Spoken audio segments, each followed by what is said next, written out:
මේ දේශනාවේ නම පින්නතුනේ අපාය සංවත්තනික සූත්‍රය. මොකද්ද මේකේ නම? අපාය සංවත්තනික. අපායේ සංවත්තනික ඉපදීමට හේතු වන කාරණා. එතකොට මොනවද අපාය කියලා කියන්නේ? තිරිසන් ලෝක කියන්නේ අපායක්. പ്രേත ලෝක කියන්නේ අපායක්. නිරේ කියන්නේ අපායක්. දුක් සහිත වූ දෙයක්. අකුසල විපාකයකින් ලබන්නා වූ උප්පත්ති ස්ථානයක්. එතකොට මනුස්ස ලෝකෙ කියන්නේ සුගතිය. දෙවියන් අතර උපදිනවා කියන්නේ සුගතිය. බ්‍රහ්මනිකායක උපදිනවා කියන්නේ සුගතිය. එතකොට ඒ අතර තමයි මේ අපාය කියනව පැනවෙන්නේ. ඒතර බුදුරජාණන් වහන්සේ පෙන්ලා දෙනවා මේ අපායේ ඉපදීමට හේතු වන කාරණා 8ක්. හේතු වන කාරණා කීයක් තියෙනවද? 8ක් තියෙනවා. ඒ කාලේ භාග්‍ය බුදුරජාණන් වහන්සේ වැඩ සිටියේ සවැත් නුවර ජේතවනාරාමේ. බුදුරජාණන් වහන්සේ දේශනා කරනවා මහණෙනි මේ අපායේ ඉපදීමට හේතු වන පළවෙනි කාරණාව කුමක්ද? මහන්නේ සතුන් මැරීම. ඒතර පළවෙනි අපායේ ඉපදීමට දෙන පළවෙනි කාරණාව මොකද්ද? සතුන් මැරීම. මොණයන් හේතුවකට රස්සාවට සත්තු මරන්න පුළුවන්. බඩගින්නට සත්තු මරන්න පුළුවන්. එතකොට විනෝදයට සත්තු මරන්න පුළුවන්. මොණයන් හේතුවකට ප්‍රාණඝාතය කරත් ඒ කොහේ ඉපදීමටද ඒ කර්මය සකස් වෙන්නේ? අපායේ ඉපදීමට. අපි මේ ප්‍රාණඝාතය සිද්ධ කරන කාරණා අනුව නෙමෙයි අකුසලයේ තීරණය වෙන්නේ. ඒ කියලා කියන්නේ අපි කියන්නේ අපි හේතු කියනවා. අමයි හේතුව නිසා මට මරන්න ඕනේ. නමුත් ඒ චෛතසික වශයෙන් හිතේ ඇතිවෙන කෙලෙස් වල ස්වභාවය, අකුසල ස්වභාවය අනුව තමයි මේ උප්පත්තිය කියන එක හැදෙන්නේ. කර්ම ස්වභාවය අනුව. ඒ කර්ම ස්වභාවයට බලපාන්නේ ප්‍රාණඝාතය කියන දේ. ඔන්න බුදුරජාණන් වහන්සේ මේක ලස්සනට පෙන්නලා දෙන කොහොමද? මහණෙනි මේ සතුන් මැරීම සේවනය කිරීමෙන්. ඒ කියලා කියන්නේ පුරුදු කිරීමෙන්. නැවත නැවත කිරීම. ඒව නැවත නැවත සත්තු මරනවා. බහුල වශයෙන් කිරීමෙන්. බහුල වශයෙන් සත්තු මැරීම මොකද කරන්නේ? පුරුදු කරගෙන යනවා. ඒක නිරේ උපතට හේතු වෙයි. ඒතර කොහෙද එකකින් උපදින්නේ? නිරේ උපදින. දැන් ඔය අපි අපාය කියලා කියන්නේ නේද? අපි කියන්නේ කොහොමද? අපායත් මෙහෙලු තියෙන්නේ. නෑ. ඒක බුදුරජාණන් වහන්සේ අවබෝධ කරපු දෙයක්. මේ මනුස්ස ලෝකේ කියන්නේ මේ මනුස්ස ලෝකේ දුක් විඳලා සැප විඳලා ඒක මොන ලෝකෙද? ඒක මනුස්ස ලෝකේ. අපායක් නෙමෙයි ඒක. එතකොට නිරේ උපතට හේතු වෙනවා. තිරිසං අපායේ උපතට හේතු වෙනවා. ඊළඟට අන්න අපිට දකින්න පුළුවන් එක මොකද්ද? තිරිසං සත්තු ඉන්නවනේ. දැන් බල්ලු පූසෝ ඉන්නවා අපේ ගෙවල් වල. ඊට තව සත්තු කැලෑවල ඉන්නවා. මූදේ සත්තු ඉන්නවා. මේ ඔක්කොම තිරස්චීන සත්තු මොකේටදයි තියෙන්නේ? තිරිසං අපායට. එතකොට මේ අකුසල ප්‍රාණඝාතයේ කිරීමේ යම් අකුසල කර්මයක් විපාක දෙනවා නම් විපාක දෙන්නේ එක්ක නිරේ ඒක කොහෙද? තිරිසන් ලෝකේ විපාක දෙනවා කියලා. ඒ උප්පත්තියට හේතු වෙනවා මේක. කියන ඒකේ අදහසේ ප්‍රාණඝාතයක් කරපු සියලු දෙනායක උපදිනවා කියන එක නෙමෙයි. නමුත් ප්‍රාණඝාතයේ කියන අකුසල කර්මය උප්පත්තියක් ලබා දෙනවා නම් ඒක හේතු කාරණා වෙන්නේ කොහටද? නිරේට. ඒ කියන්නේ ප්‍රාණඝාතය කරලා මනුස්ස ලෝකේ එනවා කියලා එක නෑ. ප්‍රාණඝාතය කරලා ඒ කර්මයෙන් මනුස්ස ලෝකෙ ඉන්න බෑ. ප්‍රාණඝාතය කරලා ඒ කර්මයෙන් දෙවියන් අතර උපදින්න බෑ. ප්‍රාණඝාතය කියන කාය දුස්චරිතය, වචී දුස්චරිතය, මනෝ දුස්චරිතය කියන දේවල් කරලා සැපක් ලබනවා කියන එක වෙන්නේ නැහැ කියලා කියනවා කවදාවත්. එතකොට දැන් මේකයි තියෙ මොන දුස්චරිතයද? කාය දුස්චරිතයට. බුදුරජාණන් වහන්සේ පෙන්නලා දෙනවා പ്രേත ලෝකයේ උපතට හේතු වෙයි. එතකොට නිරේ උපතට හේතු වෙනවා. තිරිසන් ලෝකයේ උපතට හේතු වෙනවා. പ്രേත ලෝකයට උපදිනවා. ඒ වගේම කියනවා සතුන් මැරීමෙන් ලැබෙන සැහැල්ලු විපාකයක් ඇද්ද? ඒ කියලා කියන්නේ මේකේ සැහැල්ලු විපාකයක් තියෙනවා කියලා. මොකද්ද? මෙයා මනුස්ස ලෝකේ කවදා හරි ආවොත්, මනුස්ස ලෝකේ ආවොත් උපන් තැනැත්තාගේ ආයුෂ කෙටි වීමට ඒක හේතුයි. යන බුදුරජාණන් වහන්සේ පැහැදිලිව කියනවා. මොකද්ද කියන්නේ? මෙයා උපතක් වශයෙන් මේ කර්මයේ බලපෑවොත් එයා තිරිසන් ලෝකයන්ද, പ്രേත ලෝකයන් නිදිනවනේ. දැන් අපි මේ කාලේ අවුරුදු 80ක් ඉන්නවා. අය 60ක් 70ක් ඉන්නවා කියලා. ඒ ආයුෂ ප්‍රමාණය යාට විඳින්න ලැබෙන්නේ ඒගොල්ලෝ අවුරුදු 10න් 15න් 20න් හරි ඒගොල්ලන්ගේ ජීවිතයේ ස්වර්ණමය වටිනාකම උපයන්න තියෙන කාල පරාසය තියද්දී මරණයටපත් වෙනවා. එතකොට ඒක ප්‍රාණඝාතය කිරීම කෙනෙකුට උපදින දෙයක්. එතකොට බලන්න ප්‍රාණඝාතය කියන දේ සරලව ගන්න පුළුවන් කාරණාවක් නෙවෙයි. නමුත් මේ ක්‍රියාවලිය සරලව සිද්ධ වෙනවද නැද්ද? සරලව සිද්ධ නෑ. අපිට මදුරු වගේ ඉඳලා ලොකු සත්තු දක්වා මේ ක්‍රියාවලිය සරලව සිද්ධ වෙනවා. මිනිස්සු මනුස්සයන් මරන්න විවිධාකාර දේවල් පාවිච්චි කරනවා. විවිධාකාර හේතු හදා ගන්නවා. හැබැයි සත්තු මරන්න විවිධාකාර හේතු හැදෙනවනේ. දැන් අපි ගත්තොත් මේ අකුසල කර්මවල මේ සිතේ ඇතිවන ස්වභාවයත් එක්ක මේ කියන්නේ මේක අපි කොයිතරම් මේක අසාධාරණයි තමයි. ඇයි? දැන් අපි උන් අපිව දැන් සත්තු මරන්න වෙන වෙලාවල් නැද්ද මිනිස්සුන්ට? තියනව නේද? කියනව නේද මේ සතා මට කණ්ඩ ආවා. මේ සත්තු හරි කරදරයි. මරන්න මේක තමයි සසරේ හැටි. එතකොට සසරෙන් නිදහස් වෙන්න නම් සුගතිය උපදින්න නම් එයාට සිද්ධ වෙනවා ඒව උහුලන්න, කැපකිරීම කරන්න, උපක්‍රම කරන්න, ප්‍රාණඝාතය නොකර ඉන්න. එතකොට විශාල ඉවසන්න දෙන. ඒක තමයි පාරමී වගේ ඒවා. තේරෙනවද? ඒව තමයි මේ නිවන් මඟ පුරුදු කරනවා කියලා කියන්නේ මේ සත්තු මරාගෙන හොරකම් කරගෙන බොහොම මේ අතපය දිගහැරලා ඒ ජරා මරණ දුකින් නිදහස් වෙන්න එහෙම බෑ. ඊළඟට බුදුරජාණන් වහන්සේ පෙන්ලා දෙනවා මේ අපායේ ඉපදීමට හේතු වන දෙවන කාරණාව. බුදුරජාණන් වහන්සේ දේශනා කරනවා මහණෙනි සොරකම් කිරීම සේවනය කිරීමෙන්. අන්න ඊගාවට යා මොකද්ද පටන් ගන්නෙ? දැන් මේ කියන දේවල් මේ ಜಾති ආගම් කුල මල රට රටවල් වලට වෙනස් වෙන දේවල්ද? නෑ. මේවා කොහෙටවත් වෙනස් වෙන්නේ නෑ. මේ බලන්න මේ පොදු කාරණා බලපාන. මිනිස්සුන්ගේ අකුසල දැන් ප්‍රාණඝාතය කරන්න පුළුවන්ද කුසල් සිතකින්? බෑ. එක්ක රාගය හේතු කරගෙන, දේශය හේතු කරන මොහොතේ. ඒතර ලෝකේ කවුරු කරත් මේ රාග දේශ මොහ හේතු කරගෙන නේද ප්‍රාණඝාතය කරන්නේ? ලෝකේ කවුරු කරත් රාග දේශ මොහ හේතු කරගෙන නේද හොරකම් කරන්නේ? ලෝකේ කවුරු කරත් රාග දේශ මොහ මුල් කරගෙන තමයි මේ අකුසල් කරන්නේ. එතකොට රාග දේශ මොහ කියන්නේ අකුසල් මුල්. මේ අකුසල් මුල් වලින් හටගන්නේ දුස්චරිතය. එතකොට රැස් වෙන සංස්කාරය දුක් සහිතයි. ඒතර කියන අපුඤ්ඤාපි සංස්කාර. පව් විපාක දෙන්න තමයි ඒව හැදෙන්නේ. එතකොට ඒව මේ පව් කියන වචනේ අපි සරලව කතා කරාට ඒක මේ සිතේ ඇති වෙන අපිරිසිදු භාවයත් එක්ක ඇති වෙන සංස්කාරයක්. එතකොට ඊළඟ භවයට ඒක බලපානවා. මහන්නේ සොරකම් කිරීමෙන් නැවත නැවත කිරීමෙන් මේවා කරන්න පටන් ගත්තාම මේවා එකක් කරලා නතර වෙනවද? නෑ නෑ. දිගින් දිගට මේවා යනවා. බහුලව කිරීමෙන් ඒක නිරේ උපතට හේතු වෙනවා. ඒක අධිකතර වූ වශයෙන් මේක බලවත් වුණාන් පස්සේ කොහෙද උපදින්නේ? නිරේ උපදිනවා. ඒක ගැලවීමක් නෑ ලීසියට. තිරිසන් අපායේ උපදින. ඊට වඩා ටිකක් මේක අඩු වුණොත් එහෙම කොහෙද එන්නේ? දැන් බලන්න තිරිසන් ලෝකෙ ඉපදුනාන් පස්සේ බුදුරජාණන් වහන්සේ පෙන්ලා දෙනවා මහන්නේ තිරිසන් අපායේ තියෙන දුක වචන වලින් විග්‍රහ කරන්න බෑ කියලා කියනවා. දැන් අපිට තිරිසන් සතෙක් දැකපුවාම එහෙම හිතෙන්නේ අපිට හිතෙනවා නෑ ඒගොල්ලන්ට ඉස්කෝලේ යන්න නෑ. අපිට වගේ රස්සා කරන්නේ මේ ෂෝක් එකට ඉන්න කියලා අපිට හිතෙන්නේ. නමුත් තිරිසන් ලෝකේ තියෙන දුක වචන වලින් විග්‍රහ කරන්න බෑ කියලා. ඒසා දුක්ඛන්දරාවක් තිරිසන් ලෝකේ තියෙනවා කියනවා. ඊට බුදුරජාණන් වහන්සේ පෙන්ලා දෙනවා අන්නේ තිරිසන් අපායේ උපදට හේතු වෙනවා සොරකම. එතකොට මේ තිරිසන් සත්තු වෙලා උපදින්න මෙන්න මේවා තමයි හේතු වෙලා තියෙන්නේ. ඒගොල්ලෝ මනුස්ස ලෝකේ ඉඳලා තියෙනවා. ඒතර මනුස්ස ලෝකේ ඒගොල්ලෝ ප්‍රාණඝාතය කරලා තියෙනවා. දැන් තිරිසන් ලෝකේ ගිහිල්ලත් මොනවද කරන්න තියෙන්නේ? ඕවම තමයි කරන්න තියෙන්නේ.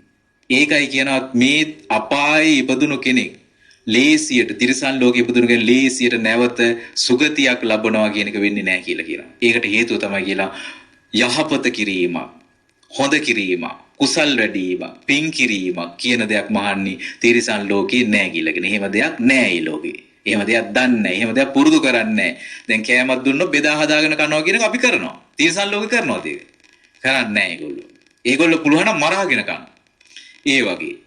ඒ නිසා කියනවා මේ ලෝකෙලින් ලේසියට ඈතර වෙන්න. ඒ කියන්නේ මනුස්ස ජීවිතයක් ලැබිලා අපිට මේක වැරදුනොත්, ඒ ලෝකෙට වැටුනොත් මොණයන් හේතුවක් නිසා හරි ආපහු ලේසියට ආපහු ගොඩේම නෑ. ඒකයි තිරිසන් ලෝකවල ඊතරම් සත්‍යෝ ඉන්නේ. ඊළඟට බුදුරජාණන් වහන්සේ පෙන්නලා දෙන මේ සොරකමේ ඊළඟ උප්පත්තිය තමයි කියනවා പ്രേත ලෝකයේ උපතට හේතු වෙනවා. പ്രേත ආත්ම භාවයට විවිධාකාර പ്രേත වේලා උපදිනවා. ඒ හොරකම් කරපු විදිහට තමයි പ്രേත ලෝකවල විපාක දෙන්නේ. දැන් තිරිසන් ලෝකේ නම් තිරිසන් ස්වභාවයේ එක් ස්වභාවයක් අපිට දකින්න හම් වෙනවා. තිරස්චීන ස්වභාවය. නමුත් പ്രേතයන් අතර උපදිනකොට එහෙම එක් ස්වභාවයක් දකින්න බෑ. තමන් කරපු හොරකමට අදාළව තමයි කර්ම විපාක දෙන්නේ. දැන් ඒක තැන කියන මුදලාලි කෙනෙක් ඒක රහතන් වහන්සේ නමක් දකිනවා මේ බොල්වි රත් වෙච්චි බොල්වි අරගෙන ඔළුවේ ඉඳන් මේ പ്രേතය හලා ගන්නවා කියලා. ඊට පස්සේ අහනවා මොකද මේ? නෑ මම මුදලාලි කෙනෙක් වෙලා ඉන්නකොට මේ හොරට මේ කිරුම් මිනුම් කරලා මේ බොල්වි කලවම් කරලා හොඳ වී වලට ඒ බොල්වි කරවම් කරලා තමයි වික්ක කියලා කියනවා. ඉතින් මනුස්ස ලෝකේ ගත්තොත් ඒක සුළු සිද්ධියක් විදිහට අපි සලකන්නේ. හැබැයි එයාගේ ආත්මයක් යට කරගෙන ඉන්නේ කර්මයේ හේතු වෙලා තිනවා. එයාගේ ප්‍රේතාත්මය හැදිලා තියෙන්නේ රත් වෙච්ච බොල්වි අත් දෙකින් අරගෙන එයාම ඇඟි හලගෙන. ඒක නතර කරන්න බෑ. ඒක මේ වගේ එකක්. දැන් හිතන්න ඔයගොල්ලෝ දැකලා තියෙනවද මේ ස්නායු රෝග හැදුනහම අතපය ගැහෙන ලිවලුණු. එයාට නතර කරන්න ඕනවත් නතර කරන්න පුළුවන් දෙයක්. අන්න ඒ වගේ දැන් මනුස්ස ලෝකෙද්දී අපිට මේක පාලනය කරන්න බෑ. പ്രേත ලෝක කියන්නේ කර්මයේ අතිශයින් බලවත් වෙන ලෝකයක්. එතකොට ඒක බලවත් වුණා. දැන් අපිට පුළුවන් උත්සාහය කරන්න, වීරිය කරන්න, කල්පනා කරන්න, හම්බ කරන්න අන්න. අපේ ලෝකෙට එනකොට කර්මයත් එක්ක අපිට තව හැකියාවක් එනවා. මොකද්ද? අපිට පුළුවන් වීරිය කරන්න. പ്രേත ලෝකේ වීරිය කිරීමක් නැහැ. කියනවා රැකී ආරක්ෂා කිරීමක් නැහැ. කෑම බීම හදාගෙන කෑමක් නැහැ. එතකොට අන්න අය දෙන පිනකින් තමයි කියනවා යැපෙන්නේ. එහෙම නැත්නම් ඒ කර්මයේ ගෙවෙනකන් ඒක විඳව ගන්න සිද්ධ වෙනවා. එතකොට බුදුරජාණන් වහන්සේ පෙළ දෙන අන්න සොරකම් කිරීමෙන් තිරිසන් අපායේ උපතට හේතු වෙයි. ඊළඟට බුදුරජාණන් වහන්සේ පෙළන සොරකම් කිරීමෙන් ලැබෙන විපාකයේ සැහැල්ලු විපාකයක් ඇද්ද? ඔන්න ඒගොල්ලෝ මේ සැහැල්ලු විපාකෙන්නේ මනුස්ස ලෝකෙට. දැන් මොනවා හරි හිතුව මනුස්ස ලෝකේ ආවොත් එහෙම අර පරණ කර්මය ආපහු එනවා පිටිපස්සේ. ඒ පැරණි කර්ම ආවොත් ඒක අවමංගල කාරණාවක්. දැන් අපි කියනවා පුබ්බේත කත පුඤ්ඤතා ඒතම් මංගල මුත්තම්. පෙරකල පින් තිබීම මොකද්ද? මංගල කරේ මංගලයි. මොකද ඒක මේ ජීවිතේ උපදින්න පුළුවන් එකක් නේ. ඒකට කියන අපි වාසනාව. අපි කියන්නේ වාසනාවන්තයි ඒගොල්ලෝ. ඒගොල්ලෝ හරි වාසනාවන්තයි. යාට ඕන දෙයක් හරියනවා. යාට ඉගෙන ගන්න පුළුවන්. යාට පුළුවන් જાති කියනවානේ. යා උපතින්ම ගෙනාපු දෙයක් තියෙනවා. ඒක මංගල කාරණාව. මේක අවමංගල කාරණාවක් වෙනවා. මේක කරලා තිබ්බොත් එම ආපහු මනුස්ස ලෝකෙට આવොත් මොකද්ද වෙන්නේ? එයාගේ දේපල වස්තුව විනාශයටපත් වෙනවා. එක්ක ඔයාට පරම්පරාවෙන් ලැබිච්ච දෙයක් තියෙනවා නම් ඒක අහිමි වෙලා යනවා. එයා උපයලා දෙයක් තියෙනවා නම් ඒකත් මොකද වෙන්නේ? නැති නාස්ති වෙලා යනවා. ඒ දේපල වස්තුව විනාශ වීමේ දුක එයාට විඳින්න සිද්ධ වෙනවා. එතකොට ඒකට හේතුව මොකද? අනුන්ගේ දේපල වස්තුව සොරා ගැනීම. සමහරට එයා වරගම් කරන්න පොඩි දෙයක් වෙන්න පුළුවන්. හැබැයි විපාකේ එනකොට ඒ ගණන් හිලාව ඇතුව නෙමෙයි විපාක එන්නේ. විපාක එනකොට ඊට වඩා වැඩි. එතකොට මොකද්ද කියන්නේ? එයාගේ දේපල වස්තුව විනාශ වෙනවා. දැන් දේපල වස්තුව විනාශ වෙනවා කියපුවම අපිට හිතෙනවා මේ සාමාන්‍ය දෙයක් වගේ හිතෙන්නේ නැහැ. දේපල වස්තුවක් තමන් මහන්සියෙන් හම්බ කරලා ඒක නැති වුනහම ඒක දරා ගන්න බෑ ලෝකේ. ඒක දරා ගන්න පුළුවන් දෙයක් නෙමෙයි. මේ දේපල වස්තුව නැති වෙනවා කියන්නේ මේක සරල සිද්ධියක් නෙමෙයි. පාරට වැටෙනවා සමහරවිට. තමන්ගේ ඉඩකඩම් දැකලා තියෙනවනේ සමහර මිනිස්සුන්ට මහා රාජකීය විදිහට ජීවත් වෙච්ච මිනිස්සු අන්ත අසරණ තත්ත්වයට වැටෙනවා. ස්වභාවික උපද්දර වලින් හරි හොර හතුරන්ට අහු වෙලා හරි මංකොල්ල කන මිනිස්සුන්ට අහු වෙලා දේපල නැත්තර නැති කරගන්න මිනිස්සුම. ඒකට හේතුව මොකද? ඒගොල්ලන්ගේ පැරණි කර්ම එනකොට ඒවා කොච්චර ස්ථාවර වගේ පෙවුනොත් මොණයන් ඕ හේතුකේ මොකද වෙලා තියෙන්නේ? නැති වෙලා නේද? කර්මයට යටත් වෙලා තියෙන ලෝක කර්මයට යටත් වෙලා තියෙන උපත කියන දේ. ඒ නිසා ඔන්න ඒකයි කියන්නේ රහසින්වත් පව් කියන දේවල් කරන්න එපා කියලා.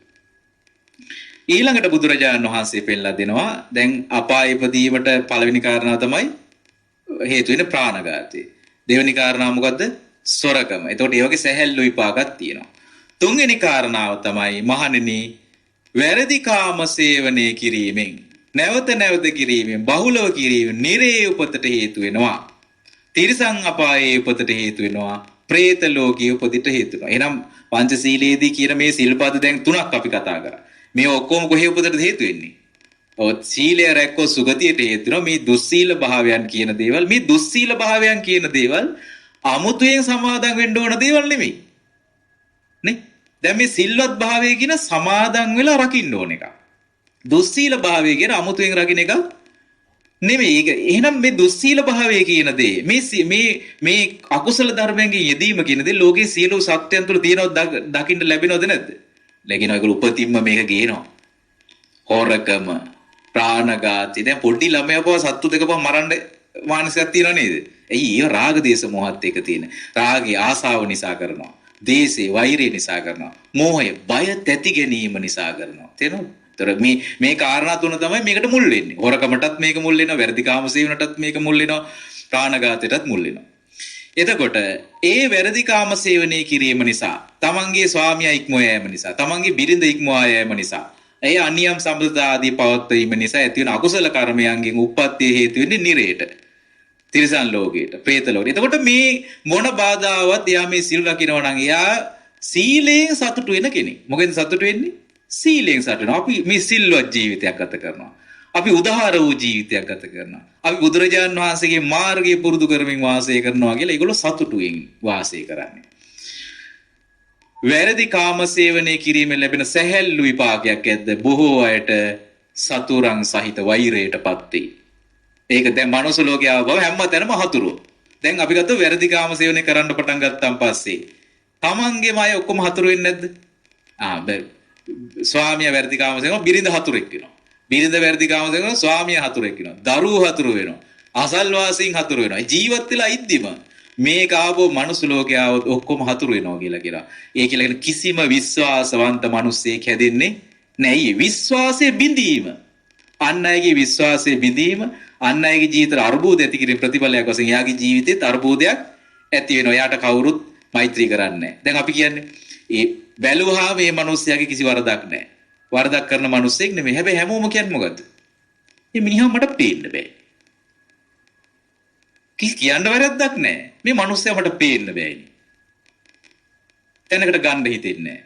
දැකපුවම තරහ යනවා. එලවන්න හිතෙනවා. වෛරයට පාත්‍ර වෙනවා. සමාජ වෛරයට පාත්‍ර වෙනවා. එයාගේ කර්ම විපාකයක් ඒක. ඒතර කිසිම කෙනෙකුගෙන් උදව්වක් පදව්වක් උපකාරයක් කිසිම දෙයක් ලැබෙන්නේ නැහැ. සහයෝගයක් ලැබෙන්නේ නැහැ. එතකොට ඒක එයාට විශාල පීඩාවක් බවට පත් වෙනවා. එතකොට එහෙම අයට ඒක ජීවිත කාලෙම හැදෙන්නේ නැහැ. සමහර අය රට යනවා. මේක ලංකාවේ ප්‍රශ්නයක් වෙන්නද? ඒ රටේ ගියපුවම ප්‍රශ්නයක්. දැන් සමහර අය ඕස්ට්‍රේලියාව ගිහිල්ලා ඕන රස්සාව කරනවා. එයා කියනවා මේ රස්සාව කරන තැන නේහාමුදුරනේ අපි හිතන් ආවේ ලංකාවේ මිනිසුන්ගේ හැටි වෙන්නේ නැති කියලා. නෑ ඕස්ට්‍රේලියාවම සුද්ධොත් එහෙම කරනවලු මට. දැන් තේරෙනා නේද ප්‍රශ්නේ? කර්ම විපාකී කියනවා රට රටවල් මාරු කළා කියලා සමාජ මාරු කළා කියලා ඒක වෙනසක් වෙන්නේ නෑ. ඒ වෛරයට පාත්‍ර වීම යනවා. අන්තිමට ඒවා ගෙවා දමන්න සිද්ධ වෙන්නේ මේ විදිහට. සමහර විට මේ අකුසල කර්ම නිරේ තිරසන් ලෝකේ ගෙවලා ඉතුරු ටික තමයි ඔය ගෙවන්නේ. ඒතර බලන්න අරවක් ගෙවලත් අවසන් වෙන්නේ නෑ. අපි මේ සුළුවට මනුස්ස ලෝකේ හිතලා කරන පොඩි අකුසල කර්ම කියලා ජීවිතේ අපිට ඒව අමතක වෙලා ගියාට මේවා කර්මයේ විසින් එක් රැස් වෙලා තියෙන්නේ. භවයේ හදලා දෙනවා. ඒව අමතක වෙන්නේ නෑ. ඊළඟට බුදුරජාණන් වහන්සේ දේශනා කරන හතරවෙනි අපාය ඉපදීමට හේතු වෙන කාරණාව. මහණෙනි බොරු කීම සේවනය කිරීම. මොන්න මොකද්ද මේ සේවනය කරනවා කියලා කියන්නේ? ආස්වාදනය කරමින් ඒකත් එක තමයි ජීවත් වෙන්නේ. නැවත කිරීමෙන් බහුලව කිරීමෙන් නිරේ උපතට හේතු වෙනවා. ඒක බලවත් වෙලා ඒ කර්මය නිරේ උපතට හේතු වෙනවා. දැන් මේ බොරු කීම කියන දේ සාමාන්‍යයෙන් මොකද්ද? පුරුද්දට බොරු කියනවා මිනිස්සුනේ. විහිළුවට බොරු කියනවා. කතා කරන්න ගියවම බොරු කියනවා. සත්‍ය මත පිහිටලා නෙමෙයි ඉන්නේ. දැන් ධර්මයේ කියලා කියන සත්‍ය මත පිහිටපු එක. ඒක පරම සත්‍යයක්. දැන් කියන චතුරාර්ය සත්‍ය නේ? සත්‍ය. බුදුරජා බෝසතාණන් වහන්සේ මොනම හේතුවකටත් අසත්‍ය කියලා නැහැ කියලා කියනවා. බොරු කියන කෙනාට නොකල හැකි පාපයක් නැහැ කියලා කියනවා. එහෙනම් පන්සිල් වල තියෙන වැදගත්ම සිල්පදේ මොකද්ද? දැන් අපි නොයදගත්ම විදියට හලගන්නේ මොකද්ද? අපි හිතන්නේ බරපතල මේක අනිත්‍යක. නමුත් බරපතලම කාරණා මොකද්ද? බොරු කීම. ඒතර බොරු කීමෙන් වැළකන්න ඕන කියලා කියනවා. මේ බොරු කීම නිසා නිරේ උපතට හේතු වෙයි.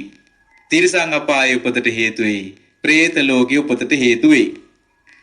බොරු කීමෙන් ලැබෙන සැමට සැහැල්ලු විපාකයක් ඇද්ද? ඒ උපන් තැනැත්තා කරුණු රහිතව නිന്ദා පාස විඳි. ඒ කියලා කියන්නේ එයා මේ නිරේ තිරිසන් ලෝක പ്രേත ලෝකේ ඉපදිලා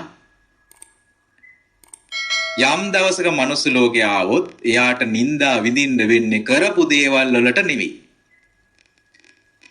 කරපු දේවල් වලට නෙවෙයි, නොකරපු දේවල් වලට, නොකරපු වැරදි වලට අහු වෙලා කෙලවරාගෙන තු නිന്ദා අපහාස ගැරහිලි විඳින්න සිද්ධ වෙනවා. ඒ නිന്ദා අපහාස ගැරහිලි විඳින්න සිද්ධ වෙන්නේ යාගේ පරණ අකුසල කර්මයක් තියෙනවා. මොකද එයා වංචාව බොරුව කරලා තියෙනවා. බොරුවෙන් තමයි එයා ගෙනියන්නේ. දැන් මේ බොරු කියම කියන එක දැනෙන්නේ නැහැ. අන්න බොරු කියනවා. අප්‍රේල් 1 වෙනිදාට බොරු කියනවා. නිකන් ඉන්නකොට බොරු කියනවා. ගෙදරට යනකොට බොරු කියලා යනවා. මුදලාලටත් කියනවා බොරු ගිහිල්ලා. ඉතින් බොරු කිය යනවා. එයා ගානක් නැහැ පුරුදු වෙලා. ඒක තමයි බහුල වශයෙන් සේවනය කරනවා කියලා. මේක වැඩි වෙලා කියන අසත්‍ය තියෙන මිනිස්සෙක් බවට පත් වෙනවා. දැන් බොරු කීමෙන් වලකින ඒක බොරු කියනද නිහඬව ඉන්න පුළුවන්. ඒක උපක්‍රමයකින් බොරු කීමෙන් මග අරින්න පුළුවන්. එහෙම දහසක් ක්‍රම සිල් රකින්න තියෙද්දි එයා මොකද ගන්නෙ? බොරු කියනවා. දැන් සමහරකට මෙහෙම කියනවා අපි. දැන් අපි බත් කාලා ඉන්නේ. ඔන්න කෙනෙක් වෙලා නෝ කෑවද කියලා. අපිට හදිස්සියට කියනවා කෑවේ නැහැ කියලා. ඒතර එයාව අපි රවට්ටන අදහසක් නැහැ. ඒතර ඒක බොරුවක් නෙවෙයි. ඒකට කියන යුහුව කියනවා. හදිස්සියට අපිට කියවෙනවා. දැන් අපි නෑ එහෙ ගියාද? ගියේ නැහැ කියලා එකපාරට කියවන. ඒතකොට හදිස්සියට ඒ කියන්නේ. ඒතකොට අපිට එයාව රවට්ටන අදහසක් නෑ. ඒව බොරු නෙමෙයි. එතකොට ඔන්න බොරු කියපුවාම කරුණු රහිතව නින්දා විඳින එක ලේසි පහසු දෙයක් නෙවෙයි. නින්දා විඳිනක අපි හිතන තරම් සරල දෙයක් නෙවෙයි. නින්දා ලැබෙන්න පටන් ගත්තාන් පස්සේ නින්දා විඳලා මිනිස්සු සියදි විනසා ගන්නවා. එළියට බහින්න බෑ. දැන් අපි හිතමු අපි නොකල මිනිමැරුමකට නින්දා ලබනවා. එතකොට සමාජය පිළිගන්නේ මැරුවම කියලා නෙමෙයිද? උසාවියෙන් නිදහස් වුණත් ඒගොල්ලෝ කියන්නේ මැරුවා කියලා. අපි නොකල මේ අපරාධයකට නොකල අපචාරයකට අපි ඒක කරා කියලා සමාජයේ පැතිරුණොත් අපි නීතියෙන් නිදහස් වුණොත් මිනිස්සු පිළිගන්නවද ඒක? මිනිස්සු මොකද කියන්නේ? කලාමයි කියලා තමයි කියලා කියන්නේ. මිනිස්සු කියනවා ගින්නක් නැතුව තුමක් නගින්නේ නැහැ නේ කියලා මිනිස්සු මොකද කරන්නේ? ඒක වැඩි ප්‍රචාරය කරනවා. එතකොට අන්න අභූත චෝදනා වන්දිනේ අභූත චෝදනා නිසා දේපොළ නැති වෙනවා. ගෞරවේ නැති වෙනවා. ප්‍රියමනාප මිනිස්සු නැති වෙනවා. සමාජ ආශ්‍රය නැති වෙනවා. එතකොට සමාජයට රස්සාව නැති වෙනවා. මේ නොයික් දේවල් මේක පිටිපස්සේ තියෙනවා තමන්ගේ ගෞරවේ නැතිවීමෙන්. ඒ නිසා කරුණු රහිතව නින්දා විඳින්න වෙනවා කියන බොරු කියන අයට මේවා මේ ජීවිතෙන්ද පුළුවන්. එයි දිට්ඨ ධම්ම වේදිනිය වශයෙන් විපාක දෙනකොට ඉතින් මේ ජීවිතේට එනවා මේ දේවල්. ඊළඟට බුදුරජාණන් වහන්සේ දේශනා කරනවා අපායේ ඉපදීමට හේතු වන පස්වෙනි කාරණාව මේක වචී දුස්චරිතයක්. මහණෙනි කේලම් කීම. දර අපායේ ඉපදීමට හේතු වෙන පස්වෙනි කාරණාව මොකද්ද? කේලම් කිය. දැන් බලන්න කොච්චර මේ කර්ම විශ්ය ගැන මේක පැහැදිලිව මේ ජීවත් වීම කියන දේ පෙන්ලා දෙන. දැන් මේ කයින් වචනයෙන් කරන මේ අකුසල ධර්මයන් ටික වෙන් කරලා අපිට පැහැදිලි කරලා තියනවද නැද්ද? තියෙනවා.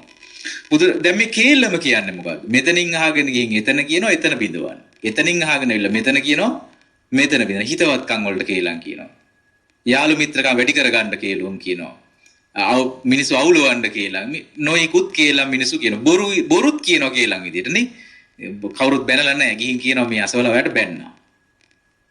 දැන් මේ කාලෙ විදිහට නම් මොකද කරන්නේ? කෝල් එකක් අරන් කියන්න පුළුවන්. මෙසේජ් එකක් දාන්න පුළුවන්. නේද? Facebook එකේ පෝස්ට් එකක් දාන්න පුළුවන්. ඒවත් කියලා තමයි. එතකොට බිඳවන දේවල්, සමගිය නැති වෙන දේවල්, ભેද බින්න වෙලා යන දේවල්, හතුරු වෙන දේවල් තමයි කරන්නේ. කියන නැවත මේ කේලම් කියලා සේවනය කිරීම, බහුලව කිරීම. මේක සිහිය නැතිකමින් වෙන්නේ. කියන කේලම කියලා මොකද්ද කියලා දන්නේ නැහැ. මහා විනාශයක් වුණාම තමයි තේරෙන්නේ අපි මම මේක කියන්න ගිහිල්ලා නෝනේ. ඒ කියලා තියෙන මොකද්ද එතකොට? කේලමක් කියලා තියෙන. කේලම් වල අවසානයේ මිනි මෙරුම් වෙනවා. විවාහ නැති වෙනවා. මිනිස්සු යන කොටා ගන්නවා. සදාකාලික වෛරක්කාරය. දැන් බලන්න මේ වචනේ කොයිතරම් බලවත් අකුසල ධර්මයක්ද කියලා. එතකොට මේ කේලම් කීම සේවනය කිරීමෙන් නිරේ උපතට හේතු වෙනවා. പ്രേත ලෝකයේ උපතට හේතු වෙනවා. තිරිසන් ලෝකයේ උපතට හේතු වෙනවා. කේලම් කීමෙන් ලැබෙන සැමට සැහැල්ලු විපාකයක් ඇද්ද? ඔහුගේ මිත්‍රයන් බිඳී යනවා. කවදාකවත් යාළුවෝ හැදෙන්නේ නැහැ. කොච්චර හොඳට මිනිස්සු ආශ්‍රය කරත් මොකද වෙන්නේ? ඒවා කැඩිලා බිඳිලා වෙන් වෙලා යනවා. ස්ථීරසාර හිතවතුන් හැදෙන්නේ නැහැ. විශ්වාසදායක මිනිස්සු හැදෙන්නේ නැහැ. එතකොට මේ විපාකය මොකද්ද? කේලම් කීම. එතකොට කේලම් කීම කියන දේ සරලව ගන්නෙ නැහැ එතකොට. ඒක සංකීර්ණ දෙයක්. එතකොට අපි කතා කරන දේවල් සිහියෙන් කතා කරන්න ඕනද නැද්ද? එතකොට මේ කේලම් කියන්නේ නැත්නම් දැන් මොකද්ද අපි කියන්න ඕන? මොනවද කියන්න ඕනේ එතකොට? සමගිය ඇති වෙන දේවල්. මිනිස්සුන්ගේ සතුට ඇති වෙන දේවල්. මිනිස්සුන්ගේ අවබෝධයට හේතු වෙන දේවල්. මේ දැන් අපිට පුළුවන් දැන් කෙනෙක් මොකක් හරි ව්‍යාපාරයක් කරනවා. අපි එයාගේ ව්‍යාපාරෙ දියුණු වෙන දේවල් ටිකක් කතා කරනවා. කතා කරන්න පුළුවන් නේද? එහෙම නැත්නම් අපිට මෙහෙම කියන්න පුළුවන්. අන්න අසවල් ව්‍යාපාර නිසා ඔයාගේ එකට තාම බලපෑම. එයාත් බැන්නත් එක්ක ඔයාට ඒක මොකද්ද? ඒක කේලමක්. දැන් දහසක් කතා කරන්න ಜಾති තියද්දි මේ කෙලෙස් ස්වභාවය නිසා අපි දුස්චරිතය කළ අලුත් කර්ම රැස් කරගන්නවා. ඒවා සැප විපාක ලබා දෙන්නේ නැහැ. ඊළඟට බුදුරජාණන් වහන්සේ පෙන්ලා දෙන මේ අපාය ඉපදීමට හේතු වෙන 6 වෙනි කාරණාව. පරුස වචන කීම. මහණෙනි, දරුණු වචන කීම. මේ පරුස වචන කියන්නේ මොනවද? දරුණු වචන. රළු වචන. හිත රිදෙන දේවල්. දැන් අපි කියන්නේ මෙහෙම අපි අපහාස වෙන දේවල් කියනවා. නංගන් හදලා කියනවා මිනිසුන්ට. ඊට පස්සේ මේ තරහින් බයිනේව විතරක් නෙමෙයි. අපහාස කරන දේවල්, ලැජ්ජා කරන දේවල්, නිඳා කරන දේවල්. එතකොට පහත් කරලා කතා කරන මේ ඔක්කොමයි තියෙන මොකේද? පරුස වචන වලට. මේ පරුස වචන සේවනය කිරීමෙන් නැවත නැවත කිරීමෙන් බහුලව කිරීමෙන් ඒ පරුස වචනයෙන් රැස් වෙන අකුසල කර්මය නිරේ උපතට හේතු වෙනවා. තිරිසං අපායේ උපතට හේතු වෙනවා. പ്രേත ලෝකයේ උපතට හේතු වෙනවා. දරුණු වචන කීමෙන් ලැබෙන සැහැල්ලු විපාකයක් ඇද්ද? එයාට මනුස්ස ලෝකේ ආපුවාන් පස්සේ අසතුටු වචන අහන්න ලැබෙනවා. එයා ලෝකෙට දුන්නේ මොන වචනද? නරක වචන. දැන් එයාට කනට අහන්න හම්බෙන්නේ මොනවද ඊට පස්සේ? නරක වචන. කවදාකවත් හිත සැනසෙන්න වචන අහන්න හම්බෙන්නේ නැහැ. හිතට දුක් ඇති වෙන, හිත රිදෙන, හරියට උල්පිහියකින් හිතට අයිනවා වගේ වචන තමයි මිනිසුන්ගෙන් අහන්න හම්බෙන්නේ. තමන්ගේම පවුලයාගෙන් අහන්න හම්බෙන්නේ. දැන් සමහර අය කියනවා මං උපතේ ඉඳලා ගෙදර මිනිසුන්ගෙන් බැනුම් අහපු එකමයි. ඒතර ගෙදර මිනිසුන්ගෙන් බැනුම් අහනවා නම් ආයි පිට මිනිසුන්ගෙන් අහන්න දෙයක් නෑ. ඒ කියන්නේ ගෙදර කියන්නේ යාට ප්‍රියමනාප වචන හෙන්න ඕන තැන. හැබැයි එතනින්ම මොනවද යාට හෙන්නේ දැන් මේ? කටුක වචන හෙන්නේ. එතකොට යා මේ මොකද මේ සංසාරේ ඒගොල්ලෝ පුරුදු කරලා නෑ මොනවද? මේ පරුස වචනේ වලින් වැළකීම පුරුදු කරලා නෑ. ඒ පරුස වචන පුරුදු කරලා තමන් දුන්න දේ තමයි තමන්ට ආපහු ලැබෙන්නේ ප්‍රතිඵලය. ඒ වගේ මේක දුගතිය ඉපදීමට හේතු වෙනවා. හත්වෙනි කාරණාව මහණෙනි හිස් වචන කීම, නිසරු බස් පැවසීම, මේවත් නැවත නැවත කිරීමෙන්, බහුලව කිරීමෙන් ඒකත් නිරේ උපතට හේතු වෙනවා. තිරිසන් ලෝකයේ උපතට හේතු වෙනවා. പ്രേත ලෝකයේ උපදිනවා. මොනවද හිස් වචන කියලා කියන්නේ? දෙතිස් කතා කර කර ඉන්නවා. අපි ලෝකේ කියන තමන්ටත් අන් අයටත් වැඩක් නොවන දෙයක් කතා කරනවා. අපි හිතමු පිරිසක් එක්ක එකතු වෙනවා. ඒතකොට අපි රාගය ඇති වෙන දෙයක් කතා කරන එක තමන්ටත් වැඩක් නැහැ, අනුන්ටත් වැඩක් නැහැ. අපි වෛරය ඇති වෙන දෙයක් කතා කරන එක තමන්ට වැඩකුත් නැහැ, අනුන්ට වැඩකුත් නැහැ. අපි බය ඇති වෙන දේවල් කතා. දැන් අපි හිතමු හොල්මන් කතා කරනවා. ඒක තමන්ට වැඩක්ද? අනුන්ට වැඩක්ද? අපි දේශපාලනයක් ගැන කතා කරනවා, වෛරය ඇති කරනවා. අන්න දැන් අපි තරහින් ඒවා කතා කර ඉන්නවා. ඒතකොට දැන් මේ කතාව තමන්ට ප්‍රයෝජනක් තියනවද? අනුන්ට ප්‍රයෝජනක් තියෙනවා. ඒතකොට තමන්ටත් හිතසුව පිණිස පවතින්නේ නැති, අනුන්ටත් හිතසුව පවතින්නේ නැති දේවල් මේ નિසරු බස් කියලා කියනවා. ඒ වගේ රාග දේශ මොහ මොකද වෙන්නේ? වැඩිලා යනවා. වර්ධනය වෙලා යනවා. ඒ වගේ මොකද්ද ලබන්න වෙන්නේ? දැන් මේවා નિසරු බස් වලින් තමයි මිත්‍යා දෘෂ්ටි ඇති වෙන්නේ. අධර්මයේ කියන්නේ નિසරු බස.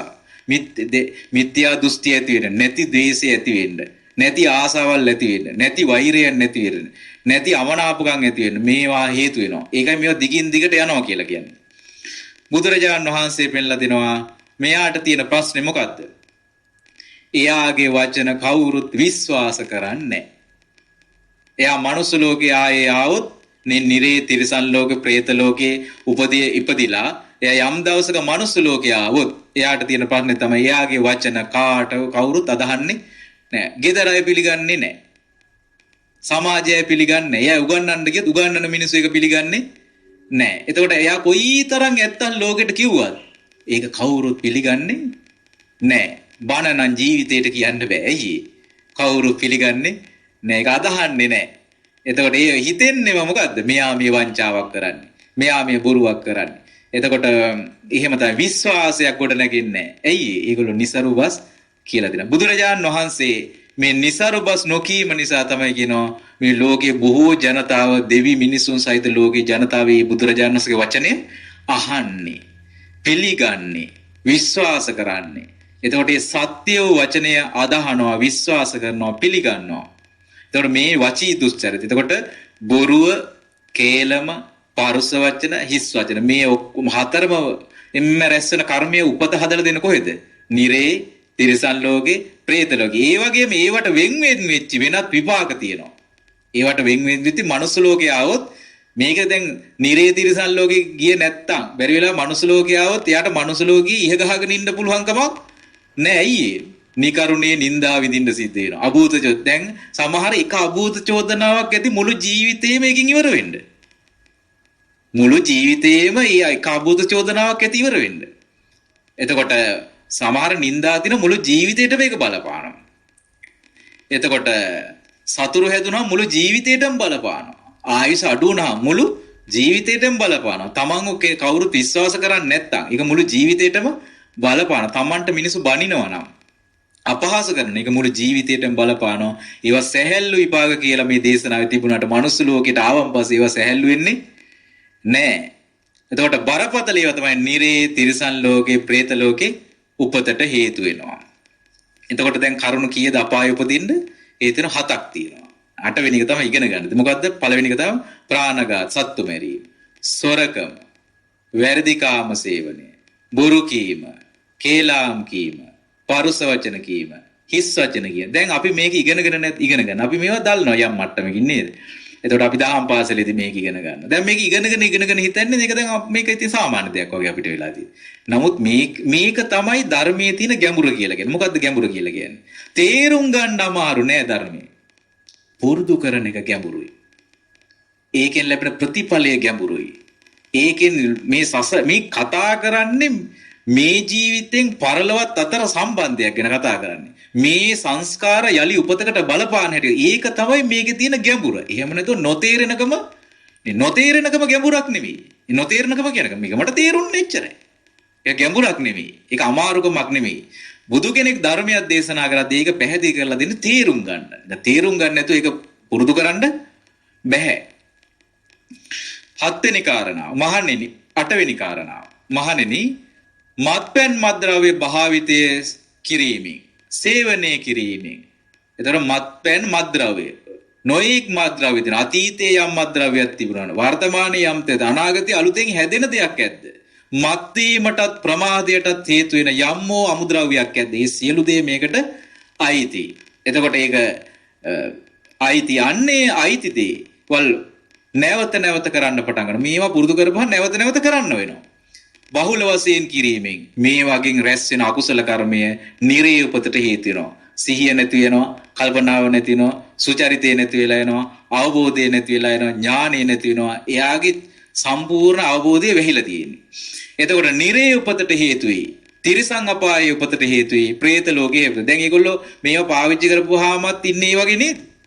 සමහර අය බඩ ගන්නවා. දැන් බඩ ගන්න ඕනේ මනුස්ස ලෝකෙ මිනිස්සුද? නෑ, ඒ තිරිසන් සත්තු. එතකොට ඒගොල්ලන්ගේ දැන් ස්වභාවය මොකද්ද දැන්?